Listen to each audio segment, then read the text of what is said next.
রাজধানীর মহাত্মা গান্ধী মেমোরিয়াল স্কুলের ৭৫তম platinum jubilee উপলক্ষে আগামী ২৬শে জানুয়ারি থেকে নানা কর্মসূচি হাতে নেওয়া হয়েছে। মঙ্গলবার এক সাংবাদিক সম্মেলন করে এই অনুষ্ঠানগুলির ঘোষণা দেওয়া হয়। কর্মসূচিতে ছাত্রছাত্রীরা অংশগ্রহণ করবে। স্কুল কর্তৃপক্ষের তরফ থেকে সকলকে উপস্থিত থাকতে আহ্বান জানান। অনুষ্ঠানের আনুষ্ঠানিক উদ্বোধন করবেন রাজ্যের মুখ্যমন্ত্রী ডক্টর মানিক সাহা। তারপর এক বছরব্যাপী নানা কর্মসূচি পালন করা হবে বলে জানান তিনি। আমাদের এই বছর 75 ইয়ার্স প্ল্যাটিনাম জুবলি উদযাপন উপলক্ষে আজকে প্রেস কনফারেন্স। তো আমরা বরাবরই 26শে জানুয়ারি, যেটা আমাদের ফাউন্ডেশন ডে, এটা আমরা বরাবরই করে থাকি, একটা র্যালির মাধ্যমে আমরা সূচনা হয়।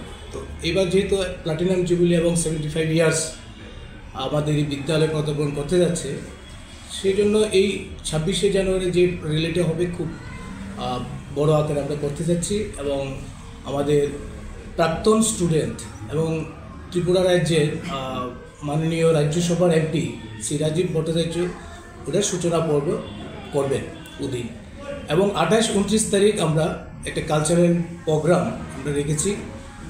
আনুষ্ঠানিকভাবে উদ্বোধন করবেন আমাদের রাজ্যের মাননীয় মুখ্যমন্ত্রী professor doctor Manik Saha. Bureau report, খবর ত্রিপুরা।